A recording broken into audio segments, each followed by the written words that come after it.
Good evening, ladies and gentlemen, and welcome to Split Second Broadcasting's continued coverage of the 11th season of the Great Lakes Racing Truck Series. As here this evening, we are in the Irish Hills of Brooklyn, Michigan at the 2 Mile Michigan International Speedway. It's the Pure Michigan 180 as these drivers get ready to traverse this very high-speed racetrack with 90 laps on tap. I'm Seth Cole alongside of Ross Brockman, and Ross, here tonight, an unusual racetrack because Speedway is in the name, but a lot of the fastest that we're going to see here tonight, pack racing, draft manipulation, it usually kind of caters to super speedway type racing, something that drivers aren't necessarily used to when it doesn't have the high banks and the 2.5 or higher track length. Yeah, and I think I got out and did some laps during the warm-up tonight just to kind of see what it was like. Been a little while since I ran some laps at Michigan, and you know, there's a lot of times, especially down in 1 and 2, you can pretty much stay in the gas or even just barely let off. So, of course, that means if you have to let off, you know, even more so, then the draft and the momentum just can get real crazy, and you might lose a bunch of spots. So, I think that turn 1 and 2 can be a your spot where you can kind of stay in the gas a lot more than 3 and 4. But then it just turns into such a big draft track and trying to keep up momentum and you know, I think also drafting down the straightaways, the long straightaways, pushing each other. There's a lot of options there. It gets really tough to get spread out in a race here at Michigan. A lot of drivers would consider super speedway tracks wild card races, and I think we could consider this one a wild card race as well, as we've had 5 different winners in the first 5 races, and we can now say we've had 6 different pole sitters in the first 6 races, as 1 week removed from his trip back to victory lane after his return to the Truck Series, Daniel Nanny at Watkins Glen, he nabs the pole position here tonight for this one, looking to be the first repeat winner on the season, as we'll take you through your starting lineup. He's going to have Tony Manji to his outside in the 24. He's been really quick this season, just hasn't quite had the finishes to follow up. And on row 2, you have the 11 of Nathan Jump, a former winner here just last year in that 11 truck. And then to his right is Matthew Durr. Matthew Weeks, a former winner on the season, actually make it 2 former winners there in row 3, as our Daytona winner Spencer Owens will be to his outside. Starting 7th, the guy we'll probably see running up front tonight, the 71 of Christian Peter. At him is the number 10 of Hunter Brittle. It was a great run last week at Watkins Glen for Jackson Sims, moves him up into the top 10 in overall standings. He'll share row number 5 with Ashton Lawson, who almost was able to pull out the victory last week, but came up just short. And starting 11th, we have Jared Duda on the 53. And starting 12th is the 12 truck of Zachary Henry. The DNF at Watkins Glen last week, Hunter Madalinas wants to put that in the rearview mirror. He'll be back in row 7 alongside the 8 of Josh Robin. Starting 15th, the 40 of Nicholas Kressel. Alongside him is the 74 of John Berry. You mentioned former winner this season in Nathan Jump, 2-time winner here at this racetrack is Shane Neiswanger. He'll be back with, don't change your screens, it is true, it's the 63 tonight of Elliot Henderson filling in that truck for Eric Kempf. Yeah, just trying to keep us on our toes, right? Yeah. The starting 19th, the 1 truck of Jared Darling, and to his right, the 51 of Trent Curtis. Justin Mon's going to be back in row 11. He'll share that row with the 42 of Jeremy Pienta. Starting 23rd, the number 13 of Lewis Woodall. And to his right, the 00, Aiden DuPont. We'll see if this is going to be a race of track position, as you've got back in row 13, Rod Fastenau in the 4, the 92 of Michael Sensi to his outside. Starting 27th is the 98 of Robin Durr, and starting 28th, the number 3 of Travis Hanby. Another driver had a great run last week. Will roll off 29th. That is Brent Kincott to his outside. Going to be 30th place, James Shiflett. 31st, number 64, Blair Neabone, gonna have the best view of everybody in front of him, and nowhere to go but up. Daniel Nanny and Tony Manji Gonna bring this 31 truck field out of turn 4. 90 laps here in the Irish Hills. Through the restart zone we go. We're green flag racing in race number 6.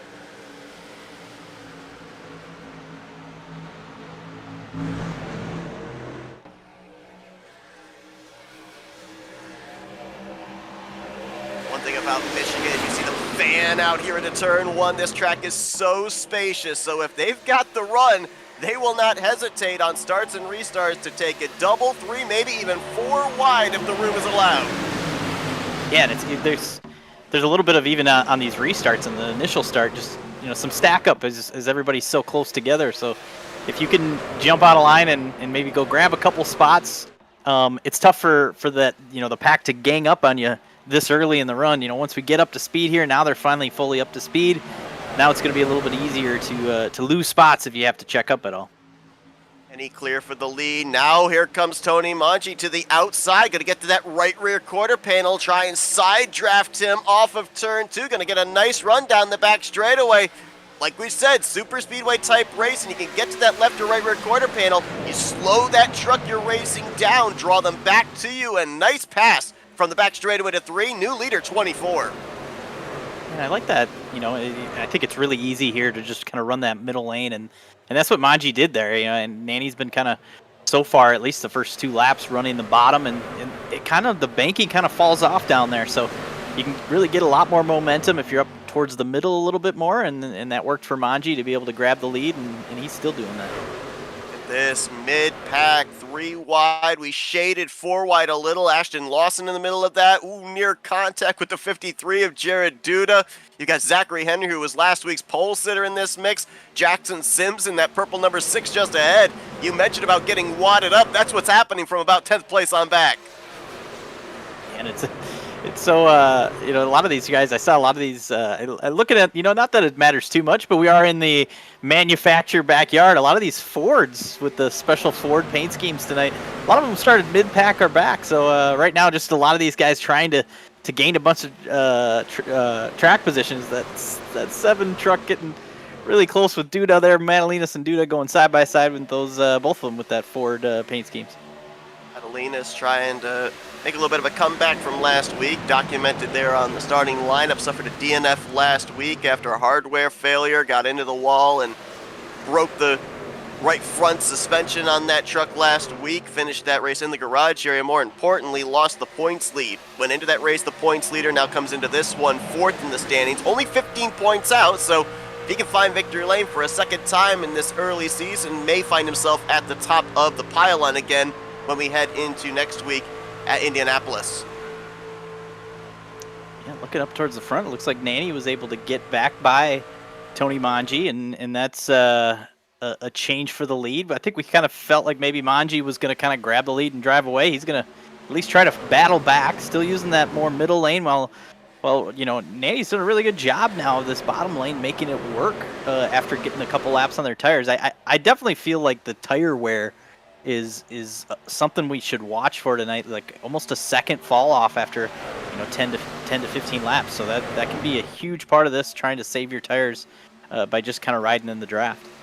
And look who's running in that 3rd position right now. Spencer Howens in the 23. Mentioned that he won the season opener at Daytona. That's his only top 5 so far this season. So with that super speedway background, the success he had in the season opener, would he be a driver that we would have to kind of look at as one of the favorites here, since he was able to prove his ability to manipulate the draft when we had race number 1? Yeah, I think it's got to at least help to know, like, the experience a little bit of the runs and stuff. But I think the biggest thing he's got going was just the track position. Started up in 6th, moved up a couple spots right away. And yeah, that's a big part of this. As you can see, a lot of at least the front runners kind of getting all kind of single filed out, kind of like you would see at a super speedway where sometimes you get we got a wreck. That's Hunter Madalinas hard into the outside wall. Couldn't tell who the truck was directly behind him there. Is that Henderson in that 63 potentially? No, it's Josh Robin. Josh Robin in the 8. Big hit with the front end of that race truck though for Hunter Madalinas. I believe the rear tires actually came off the ground. And I think we're going to see Matthew Weeks was involved in this as well. Maybe a 3-wide battle off of 2, and I think it sounds like, just from the driver chat, it sounds like Madeline's just said he didn't get the call as far as being 3-wide, and it looks that way. He just kind of closes up off of 2. Contact, as you mentioned there, from Matthew Weeks. Maybe a little bit of front-end contact for Jackson Sims as he briefly got into the back of the 56. And yeah, just the way that exit off of turn 2 there from Madelinas, as you said, just kind of looked like he didn't realize that they were in a 3-wide situation.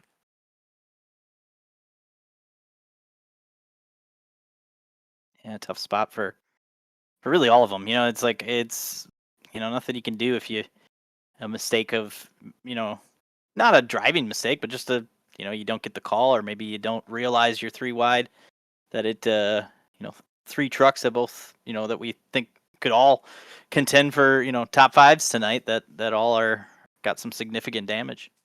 I know the incredible thing out of all this as well, only a 3-truck incident. That was up just in the latter portion of the top 10. There was nearly 2/3 of the field still back behind this, and they were all able to find their way by, whether it was down on that rather lengthy access area on the apron, or be able to sneak their way through on the top side when most of those trucks had migrated back down towards the middle of the racetrack. Man, look at the tires come up off the ground after that impact for the 7 of Madelinas. That is not a light hit.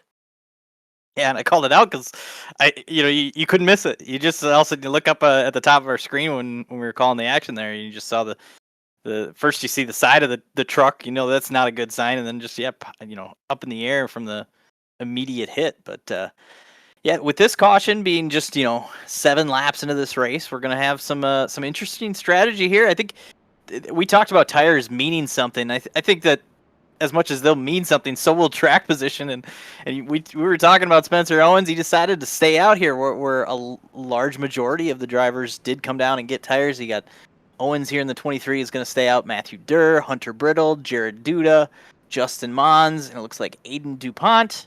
And then everybody else, basically 4 tires and fuel. I think that, the tires will matter here, but can you potentially, these 3 or 4 that stayed out, keep some of their track position by staying out here? I think that'll be interesting to watch.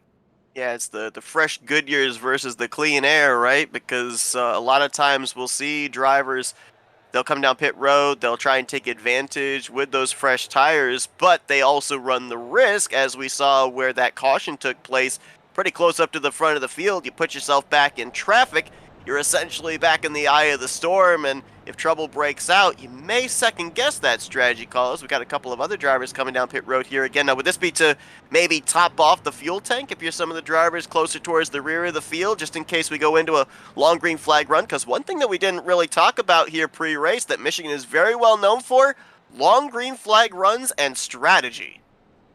Yeah, it looks like Aiden DuPont was one of those guys that initially stayed out, then maybe second guessing it. I don't know, but a couple others that decided to come back down and maybe top off. I don't think it's a bad idea. It's it's always great to have something a little different if it does go green. If you decide you want to run a little longer, you could. But I think right now we're not necessarily too much into a window yet. This race, I think you can kind of almost break it up into 3 chunks with the 30 lap, 30 lap, 30 lap to get us to 90. So I think right now your first pit stop here is really just tire strategy, not necessarily for fuel, but we'll see if we can run long. A couple of these drivers are going to have to, especially these front runners, are going to have to pit a little earlier than everybody else. That can really shake it up. This caution was a big break for driver 51, Trent Curtis. We showed you as we were going through the starting lineup, he actually started the race from pit road, so this yellow allows him to catch back up to the field now. Looks like he's going to restart in the 16th position. And looks like everybody that took the green to start this race will take it to continue. Hunter Madelinas, however, is currently scored 1 lap down. As Spencer Owens, looking to be the first repeat winner on the season. He's going to lead us back to green. A little bit of a slow start there for Matthew Durr, and that outside line stacked him up all the way back through the 5th to 6th rows. I think these drivers with fresh tires, because Zachary Henry, you see him all the way up on the top side there. I think you want to be the first truck with tires if you can get through here. but it's gonna get tight up off of 2 here. Man, that's really tough. Some of these trucks, it's like you got no place to go, and you're waiting to try to use up the fresh tires you got. We see Manji now down on the bottom here, but some great racing 2 and 3 wide just because of that kind of late stack up on the restart. 3 wide, make it 2, make it 3 rows deep up the middle there. I believe that's Shane Nicewanger, 2-time winner here at Michigan, trying to pick up a few spots, going right up the middle line there behind that neon yellow 11 of Nathan Jump. Not difficult to see his Chevrolet in the field here this evening as they're 3 wide ahead of him again. Almost looked 4 wide as the 18 of Matt Durr gets loose off of turn 2. Yeah, and I think this is a great, chance for us to see what matters with tires, and I think early on, you can kind of use the draft to your advantage, and these drivers with, that stayed out, the 5 drivers, they're all still up in the top 7. So I think as they go a little bit longer, once it gets spread out a little bit, they might fall off a little bit more. But right now, Owens, Brittle, they're able to stay up there and even kind of pull away. They had a moment back there, rear of the field. Maybe the 3 of Travis Hamby might have brushed the wall. I saw them all kind of fan out there for a brief moment on corner exit, but everybody pointed in the right direction, keeps going, and for the time being, all still up here in this lead pack. His battle's going to be for 3rd. That's Tony Manji on the inside of Jared Dutta. The fresh tires on the bottom, the older tires up on the top side. Fresh tires going to be able to hook the bottom here through 3 and 4, and Manji will clear for the spot. Yeah, nice job to probably just taking his time getting around the older tires of the 53, and I think that just kind of stacked everybody else up, and lots of patience so far with these drivers, which is nice to see early in this race. As you see Nicewanger now kind of driving all the way to the bottom to try to get underneath Nanny here. Yeah, you saw right there with that shot on the front straightaway, Jackson Sims almost on the bumper of Daniel Nanny, not quite touching bumper to bumper. I mean, we go to a super speedway, especially on the straightaways, we'll literally see them shoving the truck in front of them. But here, especially when you're on the front straightaway, you're continually turning the truck left, so you maybe don't want to be making contact with the truck in front of you for fear that if you bump them in just the wrong spot, they're going to be spinning around. It kind of worked for Owens and Brittle up front to kind of use the draft to kind of get away from everybody, and we see that every once in a while. And now, Manji's up there working, but you see Sims is able to push Nicewanger by and hoping that he could get some help from Nanny here. Looks like Nanny's just a little too far back. Manji now on the back bumper of Hunter Brittle, along with Spencer Owens, stayed out under that caution, and Manji will now go to the inside. Shane Nicewanger's been on the move here as well in that 49 machine. When we saw him on that restart, I think he was outside of the top 10, and now, man, he's going where they ain't. They left him a lane open to the middle. He tried to go for that. Now they'll be stacked up side by side for the lead, and Nicewanger, I think he's going to try and maybe follow the 24 on by here. One thing we didn't talk about at Michigan as well that is a major talking point in this style of racing is momentum. You end up getting passed by somebody, you half throttle it to let them in. Guess what? There's going to be about a half dozen drivers behind that want to take advantage as well. You cannot lose your momentum here, or you're going to pay dearly, not only with track position, but in positions in the running order. And you can see like those fresh tires kind of, you can kind of combat that a little bit because you have those fresh tires, you can kind of let off and maybe not lose as much ground. Where like Owens and Brittle here being on older tires, they're kind of needing to run that middle to outside lane just to make sure that they don't need to let off as much as you do in the bottom. Whoa! What's happening back there? Yeah, maybe Darling there. Yeah, nice save. Maybe a little contact with himself and Christian Peterson. Those are teammates, so I wonder if maybe they might have been trying to bump draft down the back straightaway, just didn't have the bumpers lined up. But going back to your point, and just to clarify for everybody watching at home here, with the advantage of the fresh tires to the old tires, it's not in terms of it gives you more speed, but it gives you more maneuverability, right? For sure. Yeah, that's the biggest thing, especially when everybody's kind of going the same speed. There's not much variable with the throttle with this truck and this package, at least early on in the run before the tires wear down. That's kind of your only way to gain ground, is to have just something a little bit different, and that is just a little bit more grip to be able to turn a little bit more and not lose the momentum like the older tires do. So, yeah, some great racing back here. The 74 Barry trying to move up. It looks like Lawson here getting some help from Darling, who recovered from that save on the backstretch just a couple laps ago. But some great side-by-side racing here.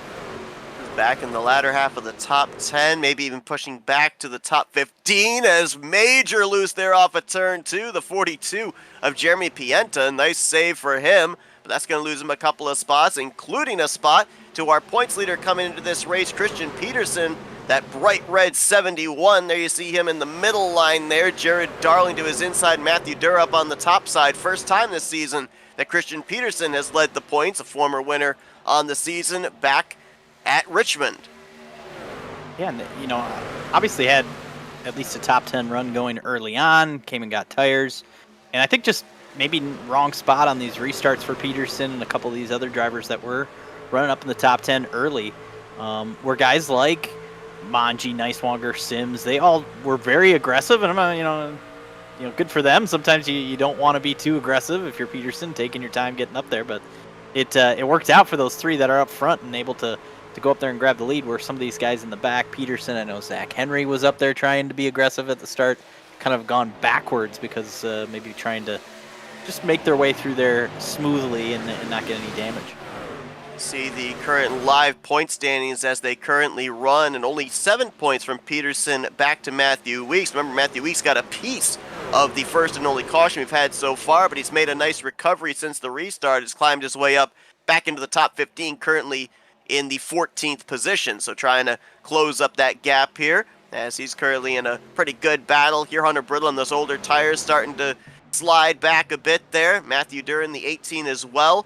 And something that I noticed back in practice as well was a lot of drivers getting really tail happy, specifically off of turn 2. And I wondered if that was just a byproduct of them maybe letting it all hang out, trying to get everything they could in practicing qualifying laps. But watching these drivers here all the way around this 2-mile speedway, they're, for lack of a better term, slip sliding around here. And is that just a case of what we see here, this sunlight just beating down on this racetrack, and while they've got the grip and the speed here with these new tires, they're not exactly being helped out with the high track temperatures?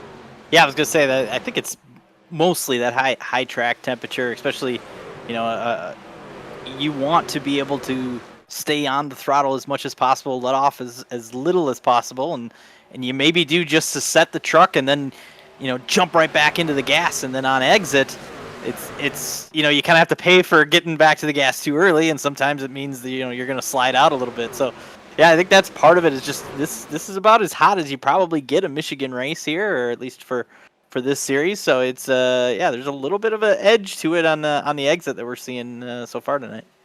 Well, right now, the highest running driver that stayed out under that yellow would be Spencer Owens. He's in the 8th position, and something he's going to have to start thinking about, along with the others that stayed out with him very shortly, is green flag pit stops. He gave us the numbers of 29 to 31 laps that they can go on what they've got in the tank, and this is going to be the 24th lap for Spencer Owens and company here. Granted, they might have been able to save a little bit under those pacing laps, but with how slip-slidey it is on the racetrack itself, how much more is that going to make it as far as the difficulty of coming off the banking onto the flat apron in preparation for pit road entry? Yeah, the only thing they have going for them is it's definitely going to be less trucks coming down to pit road. I know that in the past, I remember Michigan races where you would have everybody coming down for green flag pit stops because it's something that can happen here. And as of right now, we got a great green flag run going here. If everybody pits, they seem to all kind of have to pit on the same lap, because it is a track that you're all kind of using the same amount of fuel as far as being in the draft and staying in the gas a lot. So I guess that's the one thing they got going for them is when they do come down to pit road on those old tires on the flat, there's only going to be a couple of them compared to the whole pack. So hopefully that gives them somewhat of an advantage. It'll be interesting to see, because of that, if some of these other drivers will try to match that and come down shortly after them. I think you got to go at least to lap 30, so these guys on the older tires gotta continue to go to make sure that they can get into that window to make it on just 2 more stops. Little train racing up here at the front. Your top 4, nose to tail, from Tony Maggi back to Elliott Henderson. They might be a half dozen here. It looks like Christian Peterson and John Barry with a little tandem trying to latch on. Then behind them, you got Ashton Lawson, Jared Darling trying to do the exact same thing. Update on a couple of drivers here. Lewis Woodall has lost a lap under the green flag run. You saw not too long ago them go around the 7 of Hunter Madalinas. He has now fallen a 2nd lap down, still sporting some pretty significant right front damage. And things obviously don't change. It's Shane Nicewanger with a big save off of 4 from the 2nd position. But for Madalinas, if things don't change here and if he's not able to have other drivers maybe to run some issues, capitalize on that, or if they're not able to get that thing repaired up to full speed and he can get his laps back, it might be back-to-back weeks that the defending champion will be in a bit of a struggle and find himself losing quite a number of spots in the standings. Yeah, that's sometimes is Madalinas, like I think about his championship last year. It was like, yeah, he was really consistent when he was winning every week, so in the races that he doesn't, he's had those moments of some struggles, or he's a go for broke kind of guy. So is up front, we saw Nicewanger with that save. Elliott Henderson did just a huge run down to the bottom, trying to get by Nicewanger, maybe hoping for a slide job, and wasn't able to do it. Now Nicewanger is going to do a nice pass here on Maggi to get the lead, and Maggi's going to battle back on the inside. Ooh, Nicewanger got the wall a little bit. Slow him down a little bit. I love how, for a driver, things change almost every lap. 2 laps ago off of 4, Nicewanger was wrecking. 2 laps later, he's taking the lead, and then 1 corner later, he's brushing the wall off of turn 2. Yeah, and it's that was the momentum. We saw the Nicewanger just. Oh, that's gonna be tough for a few of them. Are they gonna save this? They might. That's Barry in the grass, Sims in the purple truck. Kept it pointed straight. Somehow, some way, after all of that, we are still green. How did that trio of drivers keep those trucks underneath them? Yeah, and I feel for Barry here. It looks like he's slowing. I think part of the way he saved that was just hitting the 6 so square and with so much force it kind of just bounced them off each other. And it seems the 74 has a ton of damage. But yeah, they all kind of saved it there. It looks like it was Peterson that went through the grass. As Barry looks like he's going to have to come to pit road. Yeah, tough spot to be in, just to have the 6 coming back across the track. Just trying to save it and nowhere to go for the 74. You can see that right front tire kind of exposed there with the damage on the right front fender. We'll go back and take a look. But as we talk about momentum, I think we're going to see here Christian Peterson going to take it down to the apron, 3 wide. Jackson Sims goes down to block, and unfortunately the contact is made that then translates to everything that culminates over to the entrance of turn 1. But how Peterson, Sims, or Barry didn't wreck, and how we're not under our 2nd caution, I have no idea. Watch this again. Nicewanger again, just kind of off the corner. Yeah, I think the 6 of Sims was just hoping to keep Peterson behind him, and Peterson had such a run, he just had to take it. And I look now and I'm like, okay, where's Peterson? Maybe he looks like maybe he hit the inside wall or clipped pit road, and after all that, I look up, he's still in 4th. So a nice job of getting back out there and saving it, getting through the grass and keeping his momentum up. We talk about momentum. Imagine driving through the grass and still having enough to be running up in the top 5. Absolutely incredible job there. Sims has dropped back now to the 15th position, and John Barry in the 74 is on pit lane. And obviously they've got some major repairs to do on that machine, as that was not light contact when he got in the back of Jackson Sims. You could see that he had that entire front end pretty well crumpled up. As here comes one of the half dozen drivers that elected to stay out under our only caution up to this point, Matthew Durr. So we can expect to see other drivers like Spencer Owens and Jared Duda, Hunter Brittle dive to pit lane here shortly. It looks like the 53 is calling out. He's down to the bottom.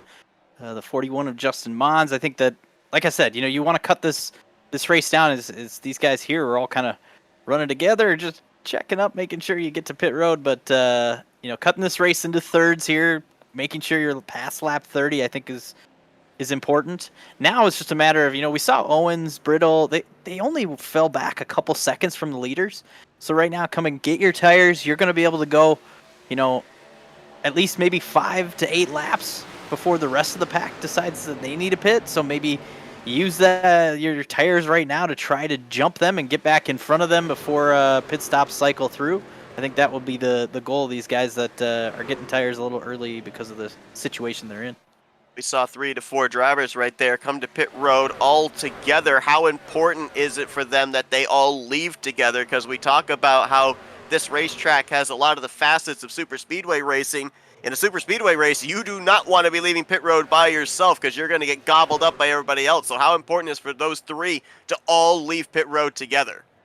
I think it's important, but I think as we're looking right here, the one thing that's working for them, and I think will happen a lot tonight, is wherever you kind of pit, you lose almost just about a lap. So you're going to kind of be back in the pack again. Right now, they're running the bottom around these drivers that have the older tires. I think if Brittle and Owens are able to get clear here and get some clean track, that'll give them the opportunity to put down some fast laps. But yeah, you're going to kind of always be in traffic, it seems, when you do pit, because you lose right about 1 lap, and then that kind of puts you right back in the pack.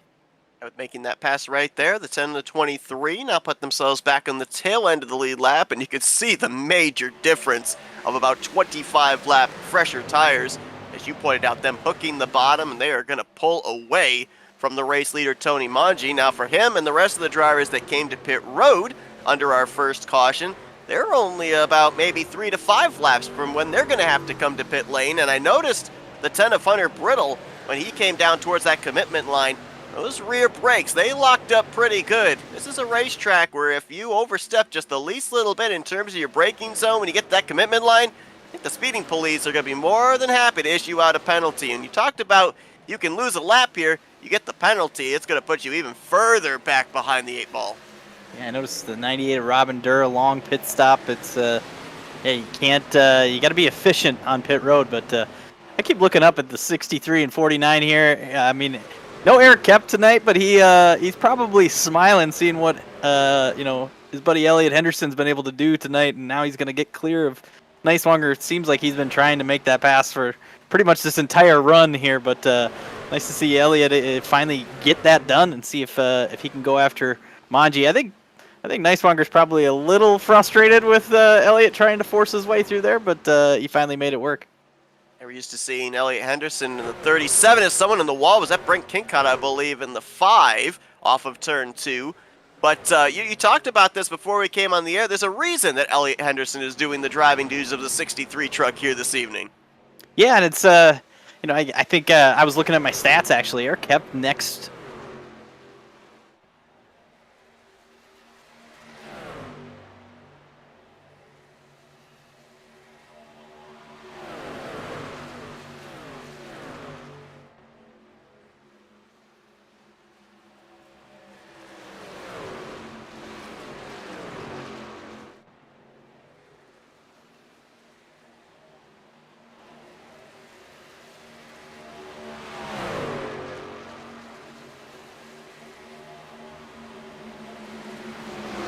Might be having a slight audio problem here with Ross, as we see the fresh tires work their way to the inside of those that pit. Tony Mangi, still the race leader.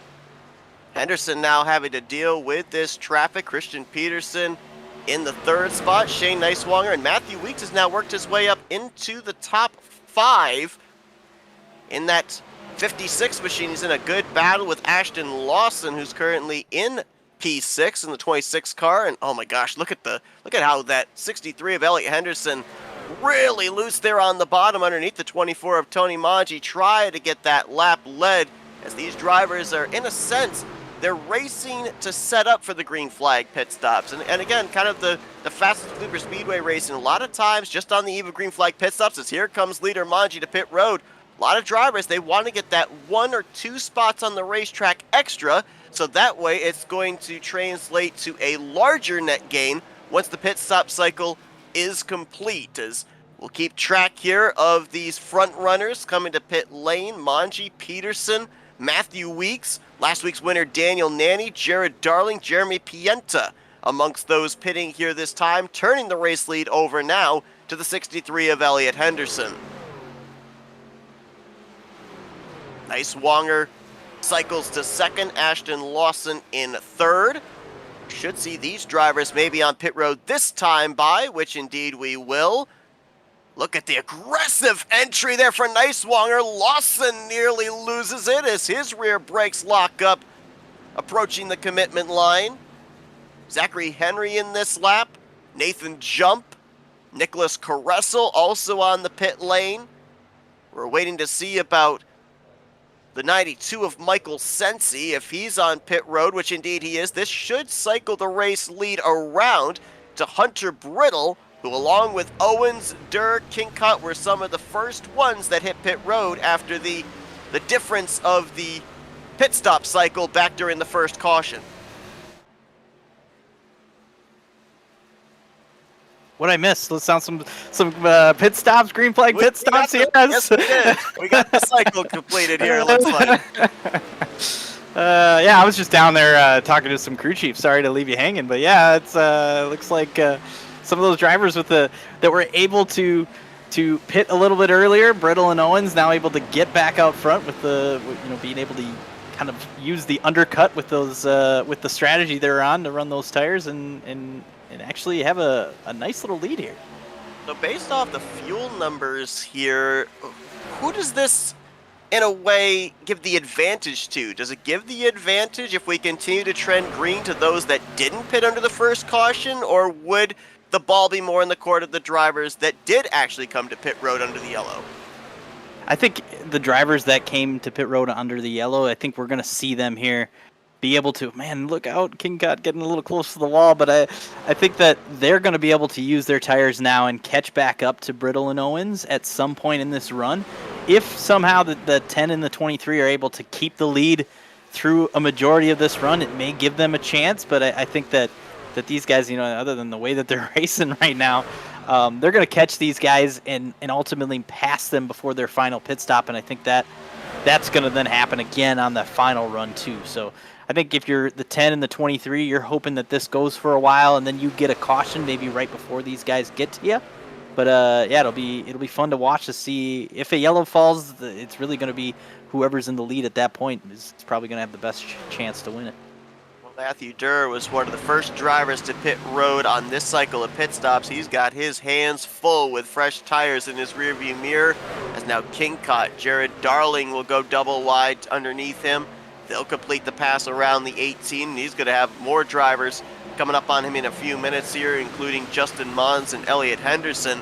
Currently, though, Hunter Brittle and Spencer Owens, they're trying to maintain about a 4.5 second gap back to the fresh tires of Christian Peterson and Tony Manji. If indeed the fresh tires catch, then Manji, who was the leader when the pit stop cycle began, he'd be second. Peterson would end up being the new leader. And these two, they've been tandeming together down the back straightaway here these last couple of laps, trying to close up on the top two. Yeah, I think what we've seen Brittle and Owens being able to do, kind of do that tandem drafting. I think that maybe that's going to be their strategy here, to try to extend this as long as possible, try to get to the window still in the lead. That would be a huge part of this. And now the 71 and 24 seeing what they're doing up front, going to try it themselves. Some of these guys back here, though, they're not really working together, but spreading out enough that it's kind of spaced them out a little bit. I think that's what happens sometimes with green flag pit stops, but we still see Henderson and Nicewanger together here. Durr did a nice job through those pit stops to get up get a couple spots, but now kind of back tracking a little bit back in the clutches of Kingcott and Nanny here down on the inside. Wonder, we end up seeing a lot of times tandem drafting in super speedways, and when you're the truck that's pushing, obviously your water temp is going to rise and you can only do it for so long. With the fact that we're mostly seeing these tandems take place here on the back straightaway, I almost wonder, since it's kind of intermittent every lap, if you can consistently do it lap after lap, or if there is a point where the pusher is going to say, okay, you know what, we're going to have to just kind of run as close to draft as we can here for these next couple laps. I got to cool my engine down. Yeah, I think if you're Manji here, you want to at least kind of work a little bit with the 71 and Peterson, your teammate, just kind of get close enough to a point where then you're, getting the draft off the 10 and 23 and start catching them on the straightaways with that. So I think, yeah, you see Brittle and Owens, it's a, rinse and repeat here constantly every single lap, where maybe Peterson and Manji are just kind of doing it to get caught back up, and then once they do, they can kind of not worry about the more pushing. But yeah, Manji did a really nice job as we ride along there, just closing up towards the end of the straightaway, giving a little bit of just pushing that bubble right up to the 71, and you can see how fast they're catching Brittle and Owens right now. This is the brewing battle for the race lead here. Those two trucks up ahead are Brittle and Owens, and you could see visibly the speed difference of Peterson and Manji as they're going to get them this lap. They're bringing Matthew Weeks and Jared Darling along with them. I also noticed when we were on board with Manji, there is some traffic that these drivers might be dealing with here in the next 5 to 10 laps. We can document John Barry after that hit on the front straightaway. Didn't bring out a caution, but a lot of front-end damage on his 74. He has since taken his truck back to the garage area. Hunter Madalinas, under this cycle green flag pit stop, spent extra time with more TLC to that right front fender. He has now fallen 9 laps down, and Michael Sensi had a problem on pit road. I don't know if it was an incident on the entry to pit lane or not, but he spent over a minute on pit road, and he has fallen a lap down as a result as well, currently in the 28th position. Yeah, it's just you talked about the coming down to pit road. That can be a little treacherous and ultimately spread everybody out, especially a couple different strategies. Some people getting the fresh tires, maybe, not only the guys that pitted 8 laps earlier, but just, some of them just being a couple laps apart can spread you out with your tires. But now this kind of second group is able to get by Brittle and Owens here, and that's I think if you're those guys, you got to just try to stay close to this group as much as possible, use their draft and stick with them. They're only about 10 laps away from being able to make that final pit stop, so depending on how much of a gamble they want to make, they could potentially make that pit stop anytime after lap 60-ish and make it to the end. And I think that might not be a bad idea. Just get those tires out and maybe hope for a late yellow to kind of to give you the track position and lock you into the lead. There's a few drivers that were running really well in the early going of this race that they wouldn't mind seeing a caution come out here to get themselves back into the hunt. One of those drivers specifically would be the 6 of Jackson Sims. We saw him have that moment with himself and Peterson on the front straightaway. The damage that he sustained after the contact with John Barry, he spent a little extra time on pit road. He's still on the lead lap, but he's back in the 24th position. This is a driver first half of the race that was running up inside of the top 10. Wow, look at Josh Robin sliding off a turn 2. He had his hands full. I wish he had white gloves so we could have seen those hands. Yeah, that was I think that was a product of a little bit of draft of the guys in front of you. You're catching up to them and also losing the air on the nose of that truck and a big slide. Now he's falling back a little bit more through 3 and 4, but yeah, nice job of staying in the gas and saving it. He maybe had to let off a little bit there to gather it up, but a nice job. There's a battle we're watching here with Lawson, Henry, and Robin for the 10th position. These 3 trying to catch up to the top 9, work their way a little bit further up through the top 10, and look at the pack of trucks back behind them with Nathan Jump. You got the lap truck of Michael Sensi, Trent Curtis back here, along with Nicholas Caressel. Brent Kincott's actually been dropping through the field a little bit here. Seen him clip the wall off of turn 2 a couple of times this race, but holding on currently in the 16th position. Matt Durr also back here along with Justin Mons, but for Durr and Mons, they're just trying to hang on those older tires. They, right now, still would have about maybe a maximum of 10 laps before they'd have to come to pit road for their next cycle of pit stops.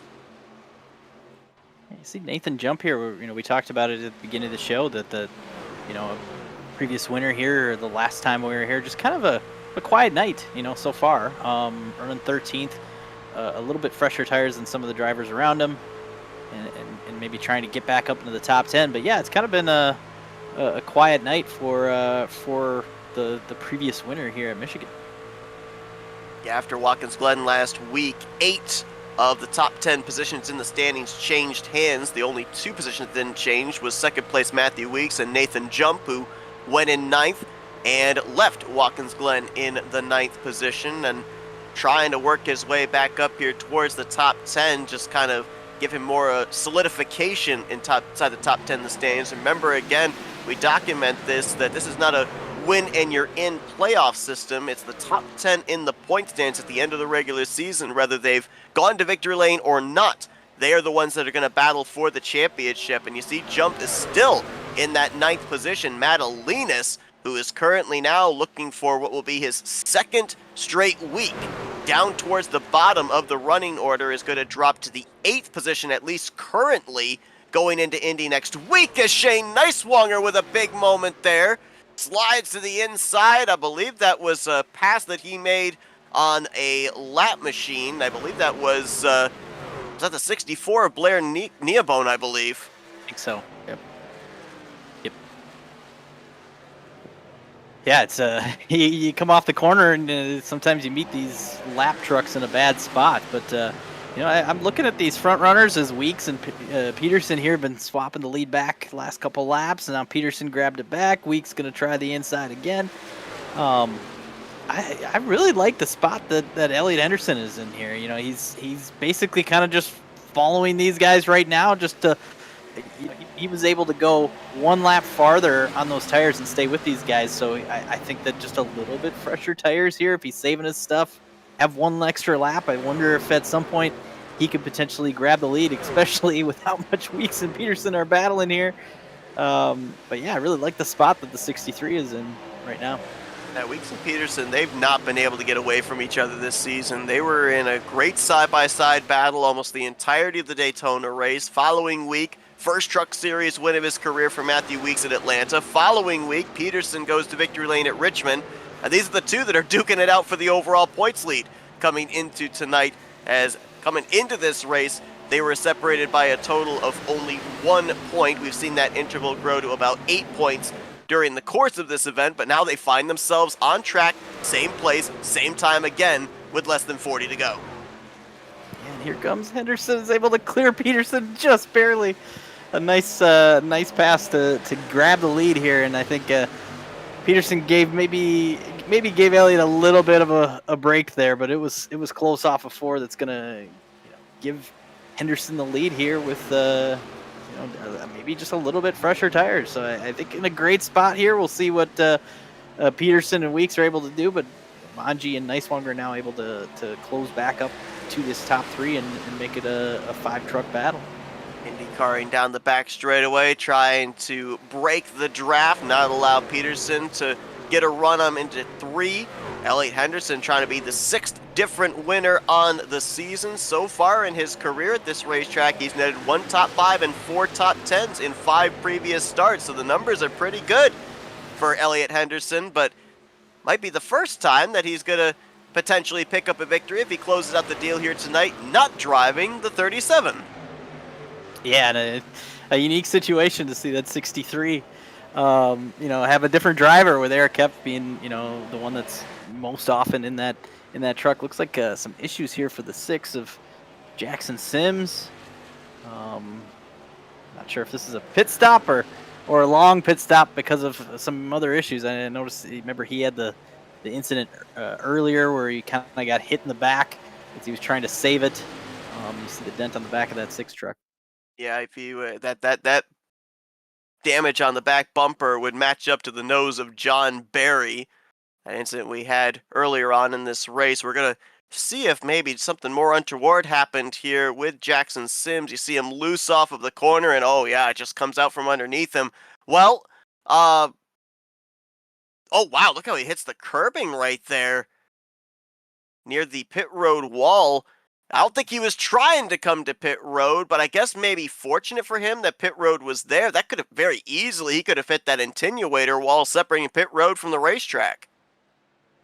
Yeah, back trying to get back on track here, and it looks like just a tough night of multiple incidents here for the 6 that unfortunately is going to take him out of this race. But yeah, it's exciting to see now that Henderson's able to get clear. He's kind of been able to pull away, and now you see Manji's up to 2nd. I wonder if what Manji has for some tire here, if he was able to save anything. But yeah, nice job by Henderson to grab the lead, kind of pull away a little bit, and see if he can hold off the 24 Manji.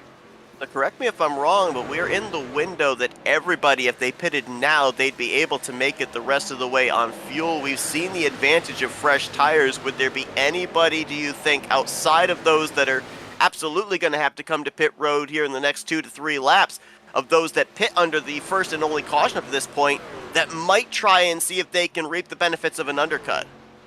Yeah, I'm thinking, if you're Brittle and Owens, obviously you have to, as here we see Durr is coming down to make his stop. I think since Brittle and Owens have to anyways, I think, the only other drivers that have that chance to maybe do that is somebody like Darling or Nanny, who are just a little bit farther back from this lead pack. But if you can, I think it's a great idea just to jump down there, get your tires, try to grab the lead, and hope that the caution comes out maybe a little later in the run, that you can still be in the lead when that happens. I think overall, though, the last person to pit is going to be kind of in the best spot when it comes down to the end of this. Take a look here at the 56 of Matthew Weeks off of turn 2, as he's going to have his hands full. Christian Peterson actually right there as well, a little loose off of turn 2. And something that I was looking at here as well that we didn't talk about was Daniel Nanny's situation coming into this week. Last week, went to victory lane, but that was only his 2nd start on the season. He was 40th in points going into that Watkins Glen race. He jumped up 9 spots with the victory to 31st. It'll be kind of interesting to watch him during the continuation of this regular season as he tries to climb his way up into the top 10 in overall standings. Yeah, it's a long ways to go for sure. You definitely take a lot of great runs. You can be consistent, obviously, to try to make that top 10 throughout a full season, but in order to make the top 10 after missing a good chunk of races, you almost have to be top 3, top 5 every single week. So yeah, it'll be interesting as Nanny's running six right now, kind of doing about what he needs to do to maybe have that chance here in the next handful of weeks to get up in that top 10. But man, I think Weeks now maybe had a second thought of letting these two get away with it, and Manji's now looking to the inside of Henderson. It's just trying to sort this out before that pit stop. I loved what I saw that last time through 3 and 4. Top 3 entirely different lanes through that second set of corners, trying to get a little bit of extra clean air to the nose there. That's the wideness, the spaciousness that is here at Michigan. About 3, 4, 5 grooves as you enter into the corner, and these drivers more than willing to use all of that real estate. Is more than likely next couple of weeks as well, they're not going to be all that starved for space, as this has been the start of a trifecta of rather lengthy tracks. 2 miles here this evening at Michigan. Next week and the following week, got a couple of 2.5-mile speedways, as next week we're home at the Yard of Bricks at Indianapolis. Following week, we're at the tricky Triangle of Pocono. Yeah, some wide tracks, some your typical summer tracks for NASCAR and the Great Lakes Truck Series. As Owens now is able to drive up and with those fresh tires is driving by these guys. Brittle's kind of meeting them in a bad spot. Going to have to jump to the outside. This is going to get tight here. Not much of a place to go. He's going to give Henderson a bump, but this is going to be really interesting. As you saw, Owens did a great job using those tires to get through these guys. He's kind of lost his drafting partner with Brittle, and it's I don't know if that'll affect it, the overall gap that they'll have once these other drivers make their final pit stop, but definitely a little bit of a separation going here, because Brittle was just kind of met those guys in a bad spot. Most of the drivers that hadn't pit under the only caution we've had so far here tonight have made that final pit stop. Owens, Brittle, Trent Curtis has been up pit road, so has Matthew Durr, Brent Kincott, Aiden DuPont, Robin Durr, Travis Hamby, Jared Duda amongst those that have come to pit road already, kind of trying to benefit on some track position with the undercut. What we're watching right here, this 4-truck battle, we'll have to see if this quartet all come to pit road on the same lap, or do we see some intermittent laps here of one trying to preempt the other, or maybe try to run a little bit longer than the other three. Yeah, I'm looking back there. Nice longer, Nanny, Darling. I would consider maybe coming down and grabbing your tires now. You're gonna at some point have to, catch up to Owens and Brittle. If you could potentially come get your tires now and maybe get by those guys before these four, the front runners, do, like that would maybe give you a chance to have some separation in the closing laps and maybe steal something. That everybody here just kind of making sure that they can run. They're a lap or two away from having to pit, and I think we'll see it here. I think this is a situation where they all maybe are going to have to come down at the same time just because they're all running, at the same pace and burning off the same amount of fuel. Yeah, 49 Shane Niswanger, as we documented, multi-time winner here at Michigan. So if you're looking at somebody that's kind of been here before and may have a race-winning strategy already formulated, it might be that blue and white number 49. As here come a number of our leaders to pit road. Manji, Weeks, Peterson all in together. Last week's winner, Daniel Nanny, just behind them as well. Yeah, and I think Henderson was actually looking to pit there. It looked like maybe he had to check up a little bit, or at least bail out of pitting because everybody else was. Because his lap time there compared to Niswanger, he lost 0.3 to Niswanger there. I don't think that's just because he didn't have anyone drafting with him just down the front stretch. I think it definitely was maybe him trying to make that pit stop. I know the last run he was able to go an extra lap and use the tires to his advantage, but this time maybe it's going to be in a bigger issue because he had a little bit of a miscue on that last attempt to get to pit road. And Shane Niswanger's second straight time on the green flag pit stop. He's been maybe the most aggressive to pit road's entry line there as he gets it woed up right on the back bumper of Elliott Henderson, and this should complete the cycle as Henderson locked him up and overshoots his pit stall. That's going to be costly for driver 63. Yeah, that's a tough spot to be in now. He's definitely gonna lose touch of some of the guys he was racing around. But that you talked about Niswanger doing a nice job of just being aggressive.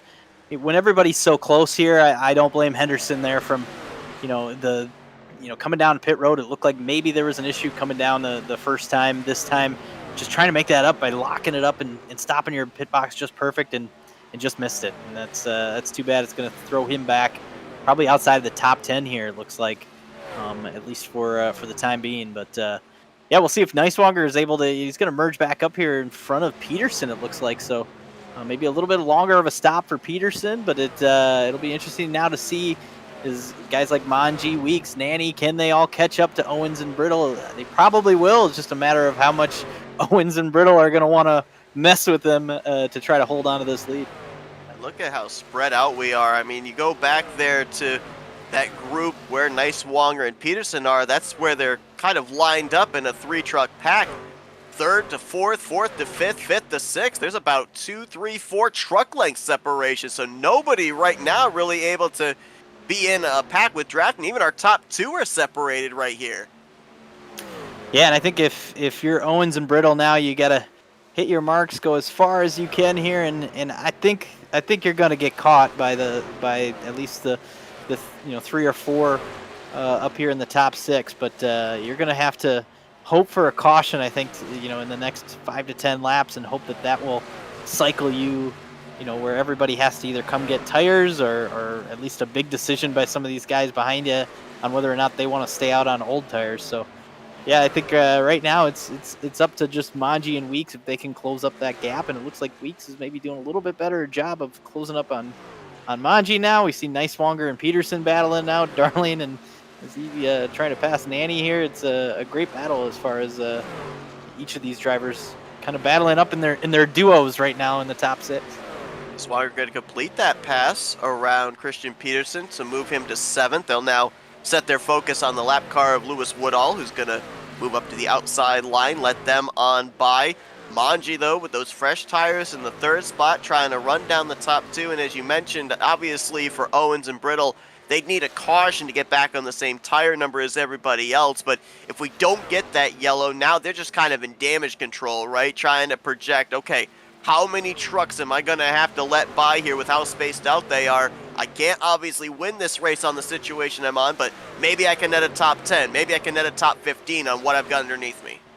Yeah, you see, Brittle, you want to, because you're in the lead on the final, or at least in the top two here, if you're Owens and Brittle, you have this chance. You're like, we're in a front running spot with no pit stop left to take, but unfortunately just down on tires. And I think, oh man, Brittle, big slide off of two there. I think, yeah, now that hopefully that gap is something that they can kind of take advantage of, because everybody's spread out here, that they can still, save themselves a top 10 in the end. I think it was worth the gamble. I like it. If we do get a caution, though, they still have a chance to get tires and kind of reset. So we'll see. Tony Manji going to take the race lead from Spencer Owens, and what a topsy-turvy season it's been for driver 24.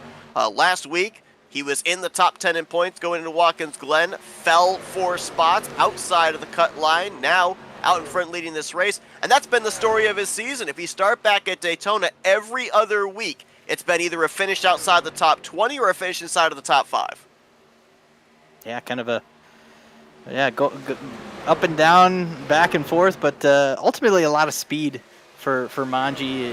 Whenever he's up near the front, and he's now got a little bit of company. I see his Weeks and Nanny they've both been running a little bit faster than the 24 the last couple laps, and actually kind of working together maybe a little bit as they've drafted up right back to Manji. So I don't think this is over yet. It's going to be a great battle with these three, as Nanny's looked really good, fastest of any of these drivers here the last 2 laps at least, and closing it up, and maybe going to put some pressure here on both the 24 and the 56. I believe he was top of the board in practice as well, was Daniel Nanny, so a lot of speed in that truck. He, along with Matthew Weeks, looking to become repeat winners on the season. So far, 5 races, 5 different drivers have gone to victory lane for Daniel Nanny, trying to do it in back-to-back weeks off the heels of Watkins Glen last week. Keep an eye on the scoring pile on their left side of your screen. Jared Darling has now gotten around Spencer Owens. Shane Neiswanger and Christian Peterson still try to work together. Is there a scenario for those 3 drivers to still be able to get up here to this trio, or with them all running nose to tail right now, are they going to be able to open up the gap? Is this what they need, the racing side by side? I think that'll help a little bit, but man, that's a pretty big gap now with coming to 12 to go. I think, man, it's just a matter of, can these 3 keep it clean? I think is going to be the situation, as Weeks was able to get back by Manji. Now Manji's going back by on the inside. I think it's just a matter of can they go without causing an incident themselves. I think here is going to be interesting, but man, it just seems like once you get past, you're in a spot where you're vulnerable to be passed again. So it looks like maybe Darling and Neiswanger, some of those guys, Peterson, have closed up a little bit better the last lap or so. But yeah, right now these top 3 just trading it back and forth. Kind of fun to watch. Fourth on back, they're saying, yeah, keep racing, give us an opportunity to get up here and be in the conversation, as well as now looks like the top trio. They're going to get themselves single filed out. They may have taken a look at the interval, saw that they were losing ground, and said, you know what? Let's resume this battle a little bit later on here, but let's see if we can make sure this is just going to be between the 3 of us for the time being. Yeah, Neiswanger was the fastest of any of our top 6 that last lap there, so he's definitely able to close up a little bit on Darling. I wonder if he can potentially push him up there, but yeah, it definitely shows the effects of these 2 or 3 swapping it back and forth as Weeks goes back by Manji to grab the lead back. Nanny not close enough to get to the inside of the 24. He's going to push him down the front stretch. 10 laps to go here in the Irish Hills. As right now it's Matthew Weeks, Tony Manji, and Daniel Nanny trying to see if they can be the only players to fight for the checkered flag in tonight's Pure Michigan 180. Darling and company a little over 2 seconds back from this battle right now, as Nanny will look to the inside of Manji for second place. Can't quite get the run off of 2. And Weeks was able to grab the lead and ultimately kind of, I know it sounds crazy, but gap the 24, even though it's just maybe a car length or two. It's the first time we've seen a leader of this 3-pack kind of put a car length or so in front of second place. But so nice job by Weeks to do that. Now Nanny's going to try to push the 24 back up there. Just a matter of where you can pass here. We got the lap truck of James Shiflett. Got to be careful of that as Manji's going to try the inside here off of 2. The interesting thing for all 3 of these drivers, there's no tire advantage in terms of when they came to pit road. All pitted on the same lap. So maybe the only tire advantage there could be is how much did you wear out those good years here on this run? How much do you have left for this fight with less than 9 to go? And we saw Niswanger is able to get around Jared Darling now and has his sights to try to catch up to those top 3. The last lap, the 3 front runners were actually just a 10th faster than Niswanger. We'll have to see this time by. It looks like Niswanger a 10th back on those guys. So, at 2.4 seconds, it's not gonna be enough. Gonna need a moment here out of the 24 or 56 as they're battling side by side once again. Manji gonna tuck in just barely in front of Daniel Nanny down the back straightaway. Try and get that bubble push into turn 3. Doesn't go to the inside. Matthew Weeks going to have that covered. And if you're Matthew Weeks right now, do you just have a particular line that you're wanting to run through the corners, or are you right now with both eyes on that rear view mirror rather than out the windshield, trying to see where that run is generating, whether it's the 24 or the 30 that's doing it? I was going to say, I think the last couple laps, Weeks has been the best truck. The problem is that the 30 has just pushed Manji right back up there every time. So now Nanny's able to get by Manji. Looks like Manji's maybe used up some tire and sliding off of 2. We'll see what the 30 can do something with Weeks. But I think Weeks was probably hoping that it would take a little bit longer for Nanny to get around Manji because he was able to kind of get away a little bit. But now Nanny is closing up. He's closing up quick. New contender to the back bumper of Matthew Weeks for this race victory. Couple of former winners now, first and second. So we got about 7 seconds before we get to our next driver on the tail end of the lead lap. So traffic should not come into play the close of this race. Less than 6 to go. And to your point, it does look like the tires have really fallen off of that 24. Update on the driver's 4th place on back. They're still about 2 seconds out. This battling that's gone on with the top 3 has not helped them at all. And we saw Nanny there off of 2 get the wall a little bit. Just ultimately, just trying to get everything you got, and you close up too close, you can kind of forget about the air, and he was able to at least keep it going, keep the momentum going, and stay right on the bumper a week's going to at least give him some pressure here with 5 to go. How long do you wait if you've got a run? If you're that 30 of Daniel Nanny, who do you want to be on that final lap? Do you want to be the driver in second trying to set up the leader? Or do you want to be the leader and try and manipulate where the dirty air is going to be in the final couple of corners? Yeah, I like being the leader just because you never know. Here Nanny's going to try the inside. I think if he's got something that he's been saving, it's going to be just a matter of if he can do it right here, and I think he does. He did a nice job there to make the pass. That truck is hooked up on the bottom, was able to make it by. But yeah, I felt like, once you get to the lead here, if you're Nanny, maybe your truck's a little bit better. It's going to be tough for Weeks to get back by, but we'll find out if there's any other slingshot. It looked like Nanny kind of pushed Weeks away from the 24 to kind of make it a 2-horse race here. Maybe that's was his strategy just to make sure, but I don't know. Weeks is able to close right back up, and they're still 1-2 right next to each other. Less than 3.5 here going into turn 3. Laps remaining. As that 30 tries to hook the bottom again. Little loose. Back end started sliding out, and Weeks, I don't know if he bailed because of what he saw going up ahead or if he also pushed up. I think both of them committed to the throttle, and there wasn't quite the grip they expected. Yeah, and that bottom lane has really worked. We talked about it early in the race, how Nanny was down there, and it seemed like it maybe wasn't the best place to be early on in the run, or at least the first couple laps, but once your tires got a little older, to be able to arc the entire corner and drive all the way down to the bottom, especially down in 3 and 4. We'll see if he does it again here. It's working, and now it looks like he's pulling away a little bit from Weeks. So it's a nice job. Weeks is going to try to use that lane and get all the way down to the bottom, and I think just being that close to the 30, that's going to be tough to make that work. Yeah, you saw right there off of 4 Weeks, a little tighter off the corner, scrubbed off a little bit more speed, lost him some ground. He's trying to gain it back here down the front straightaway. Let's see what he does in 1 and 2, because he ran a little higher last time through 1 and 2. It didn't stick. He's going to try it again. Nearly 2 grooves higher here through 1 and 2. Maybe try and generate a run down the back straightaway, but he lost about maybe a good truck to a truck length and a half. Yeah, and running out of time too here, but I'm thinking, maybe you get an opportunity if you can get that 24 to help kind of push you back up there. But coming to the white flag, it's gonna be tough to get back to him here. You're gonna have to make a run work here through 1 and 2 to close up that gap.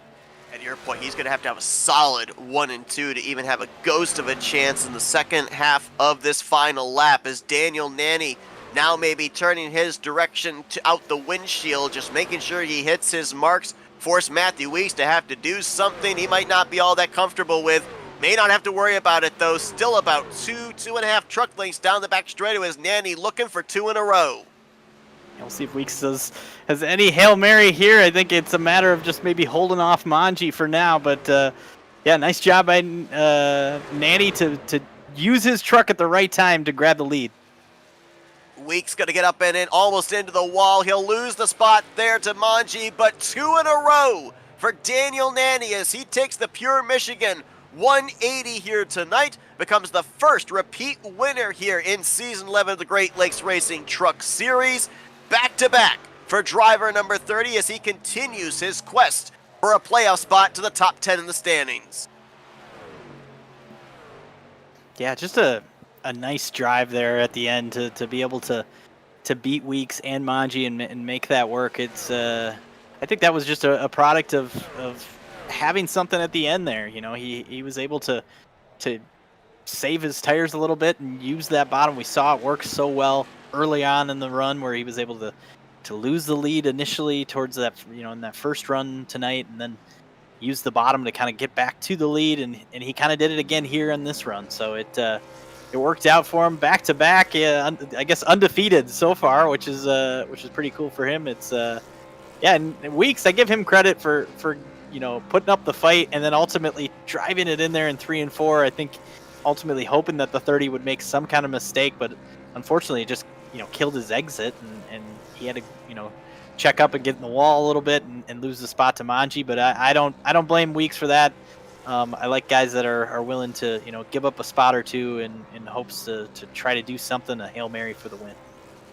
Burning it down here in Victory Lane, just across from the start-finish line here on the front straightaway against the pit wall. And something that you mentioned right there as well, I think was the major key, was Daniel Nanny's ability to save those tires there for the end of this long run, because we let's be honest, we didn't really see this 30 out in front the early portions of this race, leading laps. He spent most of the first half of this race after that first cycle of pit stops around the 8th, 9th, 10th position. I almost wonder at that point in time if he was working on saving those tires, figuring out what he could do for as far as a long run, and that might have been an advantage he had on the drivers he was battling in the closing stages here. Yeah, you basically had that at least 20 laps there that was pretty much at least a very significant green flag run that we had there towards the end, and you're able to save your stuff when you have guys like Weeks and Manji battling out. So we'll have to try to grab Nanny, our winner here, and let you chat with him down in Victory Lane. Hey Daniel, it's Ross and Seth up here in the Split Second Broadcasting booth. You got us? Yes, sir. Well, first off, congratulations, my friend. Back-to-back victories here in the Great Lake Truck Series. You had that strong truck last week at Watkins Glen. You follow it up here tonight with the strong truck at the end to take the checkered flag at Michigan. But a three-way battle there in the closing stages. Talk to me about that battle there in that final 20-lap run, because there was a lot of jostling for position. How'd you end up being the truck that prevailed at the end of it all? Yeah, I don't even know how I got there. I didn't take tires on the first pit stop, but I managed to stay with the second pack, and then I overshot my pit stall on the first green flag pit stop. So the fact I was even able to put myself in a position after the final pit stop and to find myself battling as one of the three trucks for that win, that was very surprising because I thought there were a couple other trucks that would be up there, but unfortunately they put it a lap after I did, and they lost like 2-3 seconds or something. But yeah, that battle was a lot of fun. Around like 15 to go, we finally got bundled up together, and I was just letting them do their thing. I wasn't going to race them because I already pushed pretty hard trying to get the draft back coming off pit road. So I figured I'd just save my tires a little bit and then make the push within the last final 10 laps. Yeah, we didn't see you actually have that issue on pit road, so a great job of being able to overcome that to still be up here in the conversation. And from what I heard there, it kind of was going to lead into my next question. You, the 24 and the 56, all were on pit road at the same time, so there was no advantage in terms of the number of laps on your tires, but as you mentioned, there was going to be a difference in terms of how much usage you had gotten out of the tires there towards the end of this race. Was that the differing factor, you think, there between you and the other two? Or was there also the manipulation of the draft, the ability of how spacious this racetrack is that might have also come into play? I mean, I was about a second behind the 56 when I came off pit road, so I first throttled for like 5 straight laps just so I can get to draft. And then once we got bundled up, I just let off. I wasn't going to push, and while they were battling, they were burning up their stuff. And to my advantage, I wasn't racing anybody side by side even when I was pushing to grab their draft. So I was going to have more tires than them near the end of that race, and thankfully it paid off.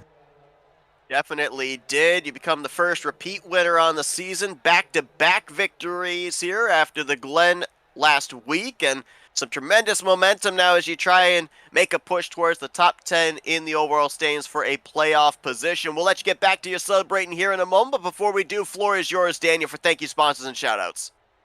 I got to shout out the entire Great Lakes Racing League for putting on all these races for us, and even though I'm just here on a part-time basis, it's been a lot of fun just coming in and racing on the off-season from my college races.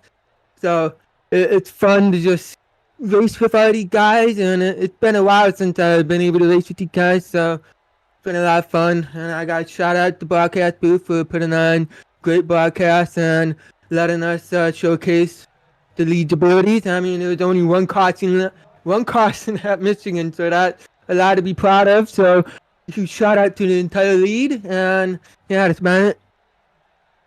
Daniel Nanny, back-to-back victories here in the Great Lakes Racing Truck Series as he takes the pure Michigan 180 here tonight. Congratulations on the tremendous performance here this evening. Go enjoy this victory. Thank you guys so much. Ross, I believe you've now got our second place driver dialed up. Yeah, Tony Bonji, you got a copy? Yes, sir. How you boys doing tonight?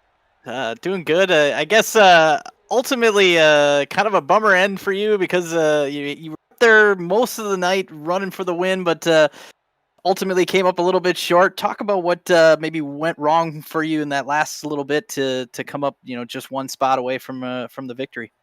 Yeah, I think either a little bit of tire saving and maybe a little bit less fuel, and we could have had them. But boy, what a fun night it was here at MIS. It was a great run for the 24 truck tonight, and really couldn't ask for more. Led a bunch of laps tonight. Had a lot of fun racing against Matthew and everybody, and it was a good time. Yeah, that's for sure. It seems like there were so many times where, one of you guys would get up to the lead and we kind of feel like, okay, are they able to get away? But you just can't with this package and the way that the draft works.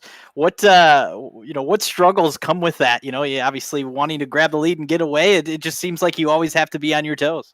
Yeah, I was finding more and more that I wanted clean air. So I wanted to get up front and just stay up front as best I could. But, you get behind some guys and that draft was really intense. You could mow them down the straightaway. And if you were going to do that, you need to make sure you need to clear them mid-corner, or else you were kind of junk and you were going to fall back and probably lose a bunch of spots. So pretty much just like normal MIS, you're running with the draft and just trying to time your runs whenever you could and trying to keep it in clean air as much as possible. You get in that dirty air right behind somebody, truck would get really, really tight. So we had a good run trying to keep it up in clean air, and just we're one spot short tonight. So looking for that win so far this season, Michigan, Indianapolis, Pocono, with these wide tracks right now. Are you feeling you got maybe a chance here the next couple weeks, or what's maybe a track you're looking at to finally get that victory?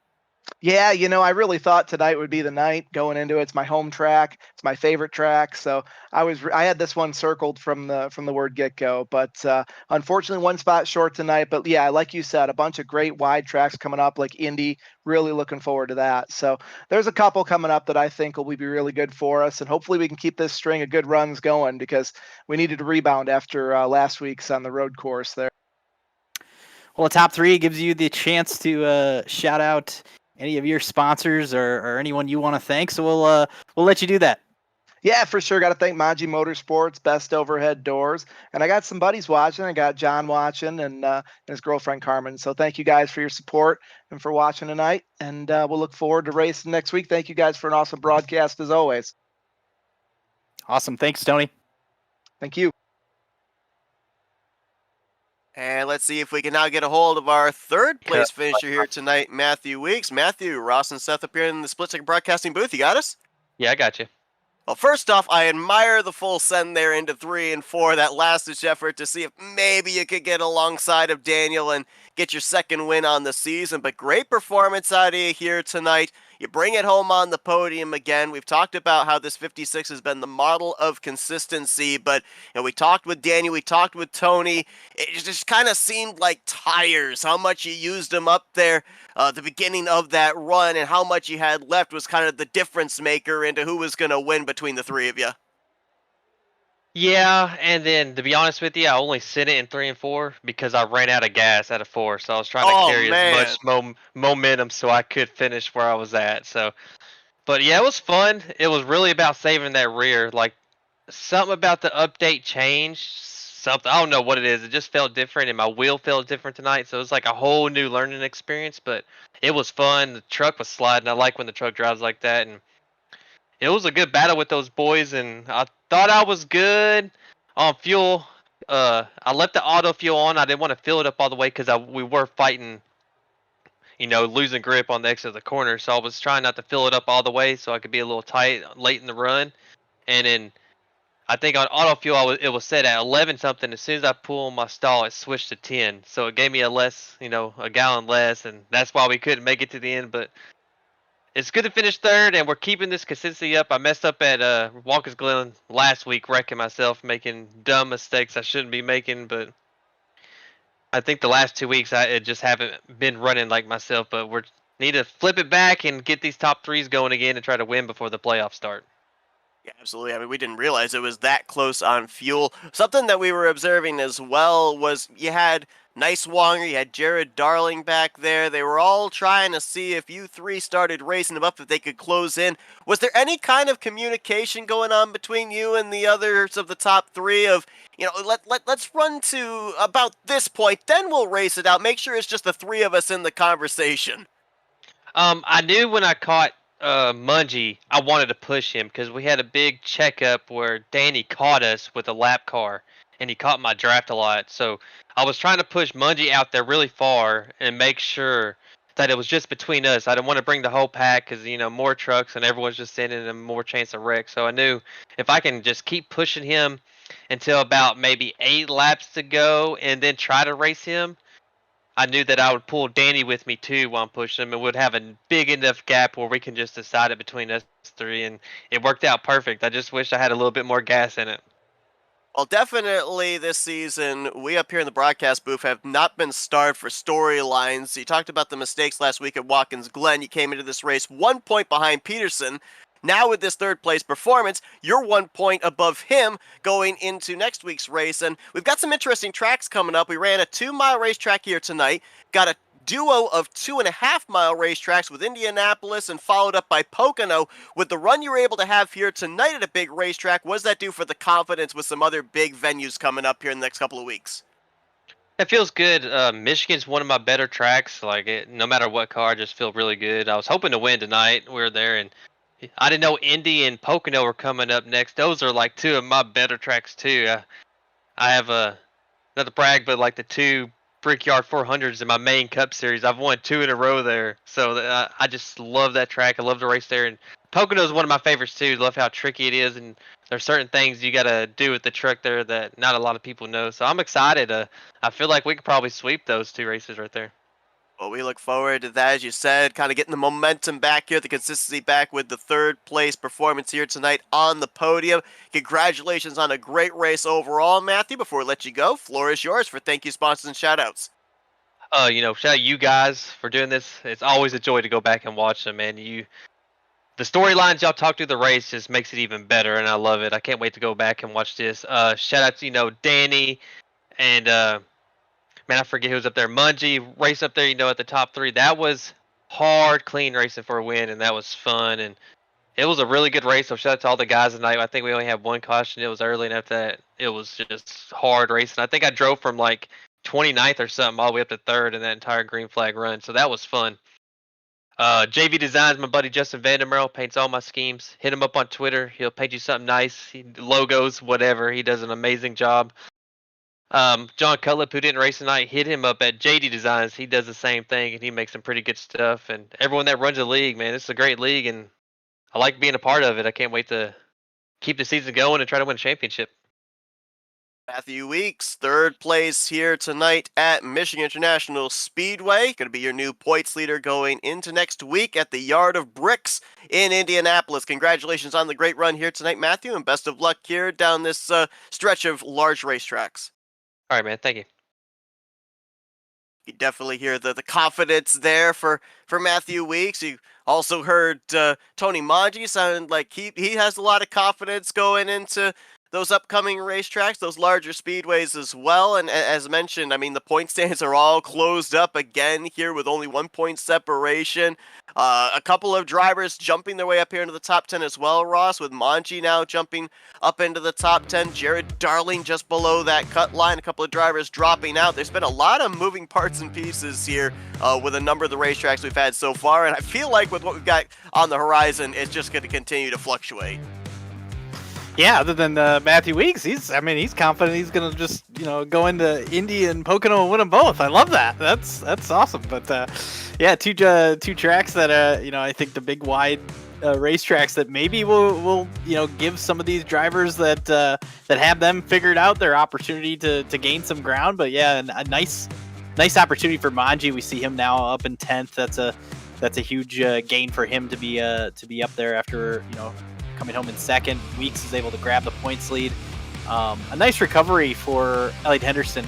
I thought he had a chance to win tonight. I think he definitely probably is thinking that, but ultimately still able to stay up in the top 4 here, even though he's now tied with Spencer Owens. We saw him with the varying strategy, was able to still salvage a good enough finish to be one of these top 10 drivers here in the point standing. That's where you're going to want to be after week 16. We're only 6 weeks in, but it's where you need to be.